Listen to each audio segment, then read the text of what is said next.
Amma was the kind of woman every man wanted. Her beauty was unmatched, her skin glowed like polished bronze, and her laughter made even the grumpiest elder smile. But Amma was not just beautiful, she was wicked. She believed her beauty was a weapon, and she wielded it like a sharpened blade.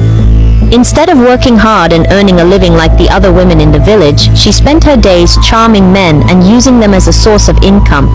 She seduced almost every man in the village, luring them into her embrace and taking from them whatever she pleased: money, jewels, and even power.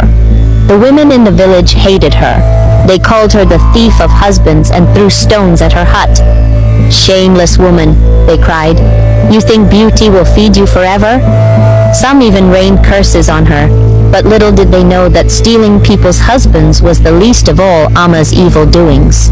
From time to time, villagers would stumble upon tiny, lifeless remains, half-formed babies abandoned in the most unexpected places.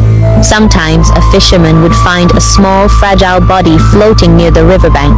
Other times, hunters would discover the remains buried shallowly in the underbrush. They were disgusted. Who was spilling the blood of innocent unborn babies? Amma had been pregnant more times than she could count because of her reckless living, but she had never carried a single baby to term.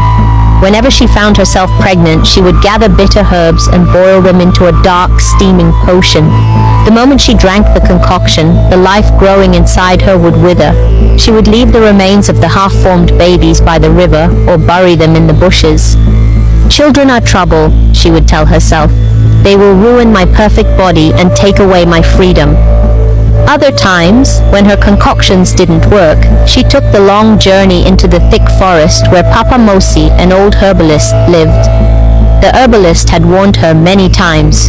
"You play with life and death as if they are your toys, Amma," he said, his voice heavy with dread.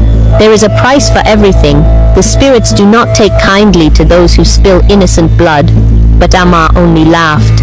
"The spirits should mind their own business," she said, tossing him a bundle of money and walking away without a second thought. One evening, as the sun bled into the horizon, Amma went to bathe in the river. She waded into the cool water, running her hands over her smooth skin, admiring the way the sunset made her body glow. But then, the water turned ice cold.